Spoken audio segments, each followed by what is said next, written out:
ليتني.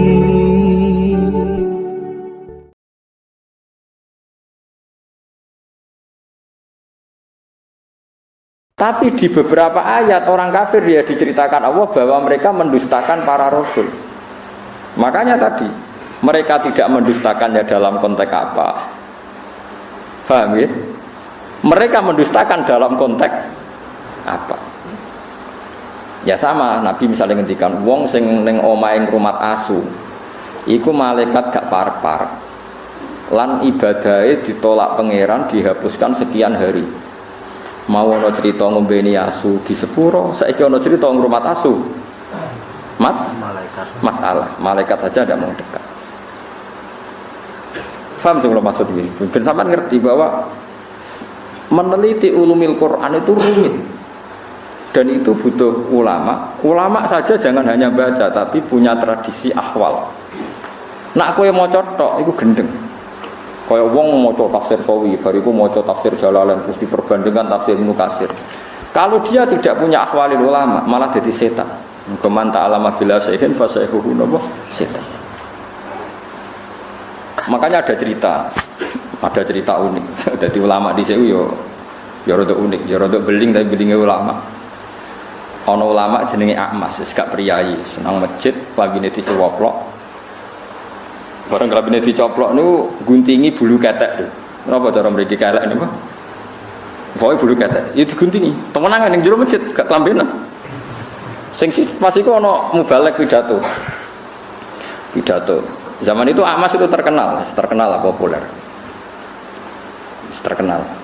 Oleh pidato ini haddatsana ini termasuk haddatsana Akmas ini terus cerita fadilah salat macam-macam. Terus jarene Akmas, kamu jangan mendengar mubalek itu, dia itu bohong.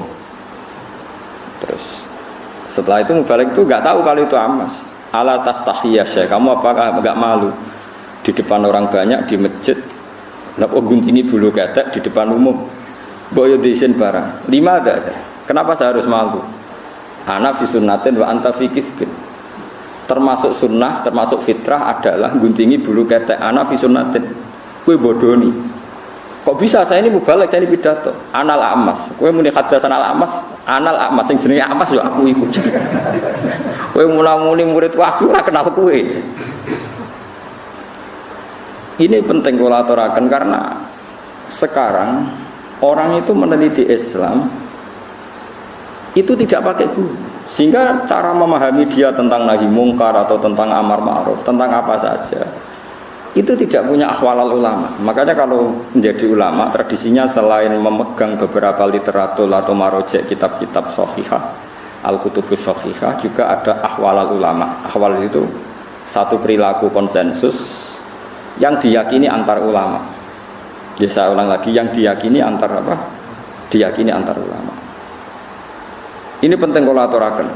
Karena ulama itu punya guyonan banyak yang kita tidak pernah tahu. Misalnya begini. Ana wong senengane ngrasani wong. Nah, kowe santri amatir terus ngrasani wong itu dosa ngene. Tapi ulama itu punya pikiran begini. Ana wong misalnya jadi lonte atau maling, sudah dirasakane wong sak desa. Gara-gara kesalahannya sering dirasani dia jatuh, enggak dihormati di masyarakat situ. Nah, ulama udah takoki ngrasani hukume piye, Mbah? Ya dosa. Lah jenengan nonton yang ngrasani kok gak mbok loroi. Ciri utama maksiat itu adalah dia jatuh. Lahum fid dunya khizyun. Pasti karena dia lonte atau dia maling atau copet. Pasti Allah mentakdir ciri khas maksiat itu diantara hukumannya adalah jatuh di dunia dan jatuh di akhirat. Dan awal kejatuhan adalah jadi gunjingan atau dirasani wong akeh. Bagaimana Anda bisa mengharamkan sesuatu yang menjadi hukumannya Allah Subhanahu wa ta'ala? Ini ulama. Sehingga dia ya tetap kalau tanya hukumnya ngrasani wong piye? Ya dosa. Tapi jenengan ana ngrasani kok menengah. Ya menengah. Ya ora mesti nerangno ndek, tapi kula ulama ngerti. Maksudnya iku ya pancen khase kesalahan ben dadi rasane wong ben jatuh. Lho umpama saiki ana lonte utawa ana maling, ana koruptor, gak ana sing beritakno, gak ana sing ngrasani, terus ora salah piye? Paham sing kula maksud? Lha itu uniknya Rasulullah itu kadang ya nek ana ngrasani diseneni. Ojo jong kowe aja ngrasani dosa. Tapi kadang Nabi yang ngrasani, ana wong bulet ngono, senengane apik tapi wonge bulet jare Nabi bisa akhul asyirah, wong kok eleke.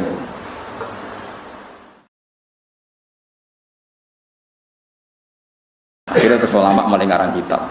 Ngerasane iku haram kecuali 6 hal, 1 ini 2 ini. Nah, kowe ngapalo kan rahasia. Wong jumlahe napa? 6. Nah, itu cara berpikir adalah apa yang dilakukan Nabi itu menjadi hukum permanen apa enggak? Apa hanya waqiatul hal, memang hukum itu begitu tapi enggak bisa diteruskan kayak kasus tadi apa? Kayak konteks tadi apa itu? Kolonte bagin atau bagiyah makan ini kok ngombeni nopo asu. Kowe ra iso terus mentang-mentang. Asu itu hewan kehormatan sehingga sing ngombeni di sepuro padahal dosane gede lonte. Kowe ada nganti mafhum ngono neraka. Sing marahi sapa kowe di pemikiran ngene. Paham ya? Tapi ora mbok mafhum kok goblok wong kok ora iso mafhum. Yus pokoknya meneng ae, pokoknya ngono iku tau kejadian. Mulane ulama rata-rata wis kaya wong goblok. Pokoknya tau ana kejadian. Wong mateni wong 99 di sepuro. Bareng ana kiai muni ra di sepuro mateni nih. Satu. Jadi kena ulama tenan mau cerita, ana kejadian wong mateni wong 100 di sepuro pangeran. Tapi rasa mbok mafhum. Lah jenengan mateni piro? 5. Wah enteng sing 100 di sepuro iki lagi kurang 95 ora iso. Mulane ngger ulama kok debat mbek intelektual rasane mbok mergo intelektual iku goblok tapi mbok pinter. Perkarane iku kabeh dianalisa. Tapi materine pas-pasan. Nek ulama walian materine akeh saking udine pangeran ra iso omong. Dadi terus kok wong goblok. Nek debat terus koyo wong goblok. Tapi iku ulama. Ya karena kita punya perhitungan. Apa itu nyata? Misalnya rodok ya unik. Kayak Mustafa nak nyusu rondo itu jadi anak rondo gak setua ini. Enggak kan syaratnya bayi rondo enggak sampai umur pinten 2 tahun. Tapi pernah ada satu kejadian jenenge Salim itu dia mamaan. Salim Maula Hudzaifah itu dia mamaan. Ben dadi dulur rondo bukan nyusu wae pira wis tuwa kok. Dek Salim wis tuwa. Iku kabeh ulama tiap fikih ana bab rondo. Wa amma qisatu Salim. Nek ana cerita Salim solusine dirondokan. Kau coba nyusu mentel soalnya diperes lemes, pikiran ngeres lemes. Jadi nyusu ora kudu mentel soalnya diperes. Pikiran kok pornografi. Tapi ulama fikih mesti kangelan menjawab wa amma qissatu Salim fa mukhtasun bih. Itu khusus Salim.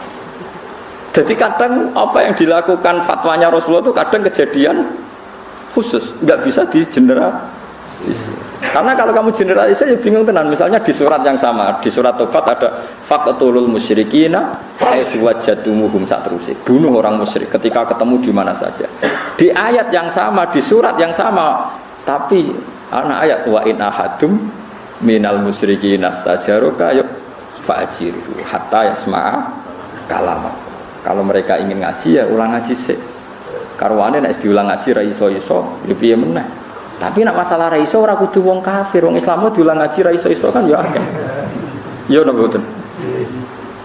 Apa wong Islam nak diulang ngaji terus iso kan ya ora mesti. Lha iku paling angel ning bab ulumul Quran. Ini paling sulit. Karena ya memang sulit. Dan enggak perlu dipecahkan. Saya ulang lagi itu enggak perlu dipecahkan. Ya sudah, kita tidak tahu kita yaumil kiamah enggak apa-apa. Daripada kayak keputusan biru, satu orang sanggih keputusan. Ini penting kalau aturakan. Terus di Quran itu seperti itu banyak. Makanya yang dikirim Abbas, ono ayat fahum layat sa'alun, mereka enggak ditanya. Ada ayat waqifuhum innahum mas'ulun, hentikan mereka karena mau ditanya. Ada ayat mereka bisa menjawab. Ada ayat al-yawma nakhtimu ala afwahim, bahwa mereka sudah tidak bisa menjawab karena lisannya ditu. Ini penting kalau terangkan jenengan orang gegabah maknani Quran. Jadi maknani Quran itu butuh macam-macam. Termasuk sing dibutuhno paling angel itu ahwalal ulama. Mun jenengan dan kula. Ahwal itu ya ahwal niku perilaku ulama. Perilaku niku bukan sekedar fatwa hukum tapi ini perilaku. Misalnya begini, ini tak dudono uniknya ulama memahami dawuh Kanjeng Nabi. Nabi nate ngendikan aksir min ma'rifatin nas, cung kowe kanca sing akeh. Angger kanca akeh ya manfaat akeh. Sufyan Ats-Tsauri gurune Imam Syafi'i nak manani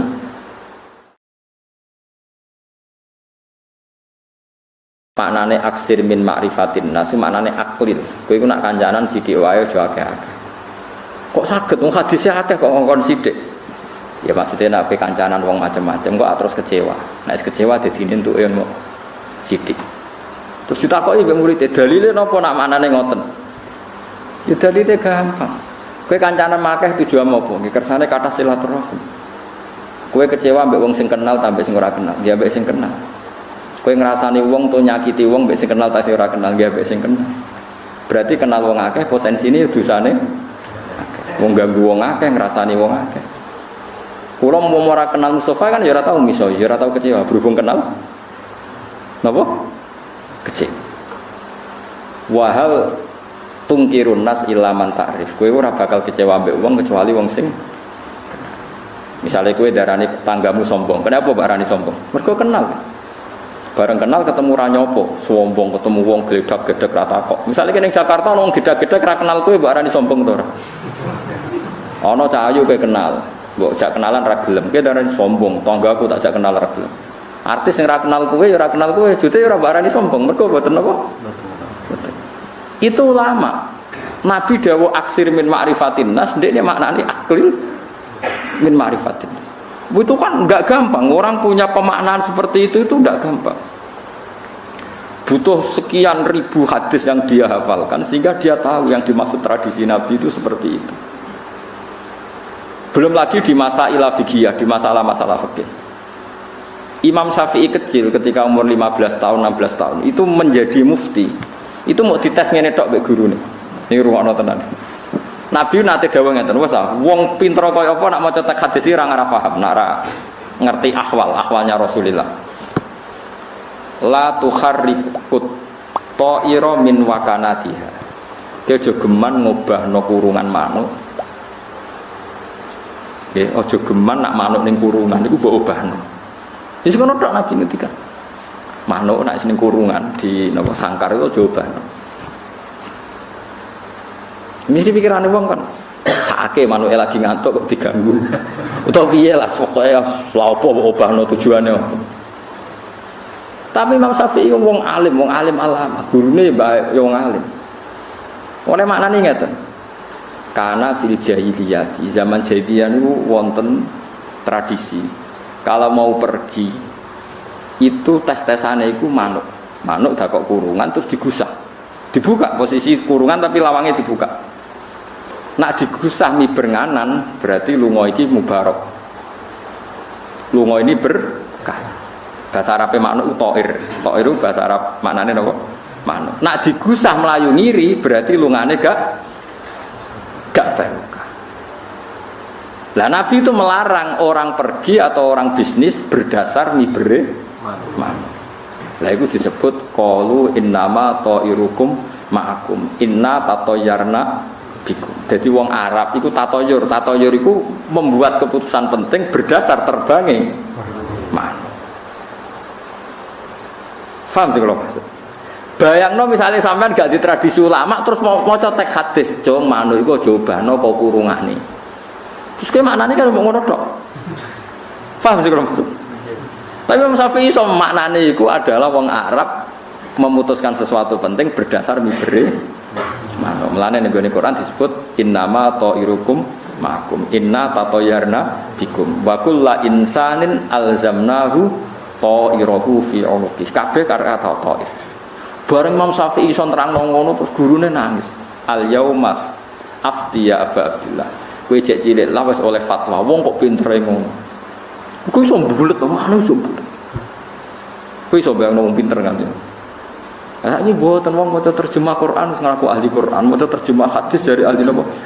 Waduh gobloke ra karuan. Kula sering ditantang debat iki mboten purun, kowe ora level terus piye ora ku nerangno.